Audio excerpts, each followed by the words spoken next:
We Minnesota Fighting Vikings fans are lucky, #blessed to have Justin friggin' Jefferson on our squad. He is quickly becoming the best wide receiver in the National Football League, and with his personality and his panache and his style of play, I think that he truly has a chance to be a transcendent talent in the National Football League.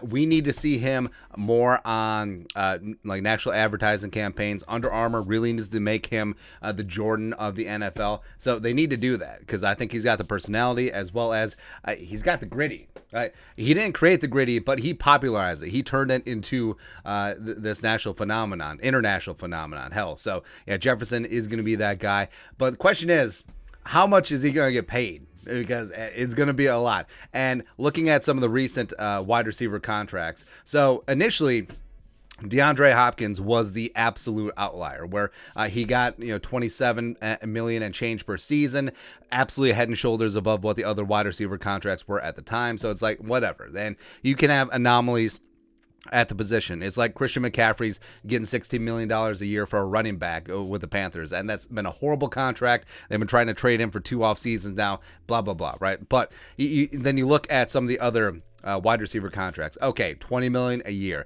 $19 a year, $18 a year, etc. But with the cap recovering and going back up in the next couple of years, Justin Jefferson is eligible for an extension next offseason. So 3 years into the league, you can get extended. So now the Vikings do have to think about it, because even though this year and then 2 years down the line, they still have control over Jefferson with the 5th-year option, you want to take care of your guy. Plus, if you do have the cap space, you may as well get it out of the way now, even though next year they still have Kirk Cousins and they have to pay Danielle Hunter and some other guys as well. But if you want to take care of your guys so that it doesn't become an issue down the line, yes, it does make a lot of sense. But then, complicating matters, Davante Adams came in with his 5-year, $140 million deal with the Raiders, making $28 million a season. And then Tyreek Hill, who just got traded from the Chiefs to the Dolphins, inked up a 4-year, $120 million deal with the Dolphins, making $30 million per season. So this is quarterback money. Like, this is like mid to low tier quarterback money that they're reeling in, and respect. A lot of these guys are worth it, and Justin friggin' Jefferson will be worth every single penny as well. And here's the thing. It's not so much about the actual cost that bugs football fans, since we have to deal with the salary cap. It's about the value, right? So regional reference.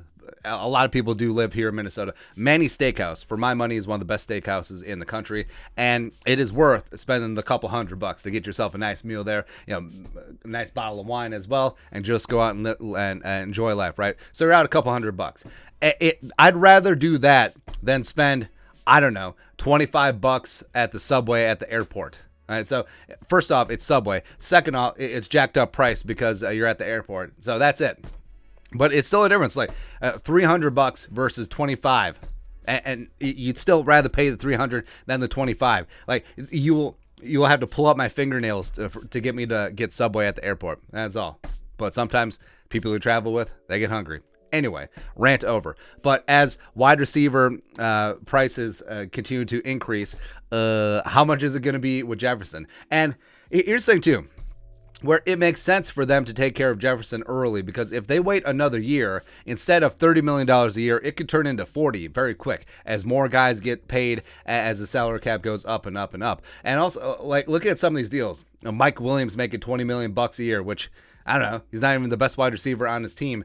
Kenny friggin' Galladay, Babytron, got paid, getting $18 million a year from the Giants. Didn't even score a touchdown last year. Christian Kirk getting stupid money in free agency. So, yeah, does Justin Jefferson deserve to be paid higher than all of these guys? Yes. Does he deserve to be the highest paid wide receiver in the league? Probably yes, as well. And Justin Jefferson, his first 2 years in the league, even though, Kirk Cousins is garbage, he's the only wide receiver in NFL history with 3K receiving yards his first 2 years. And also, this has been on a run-first team.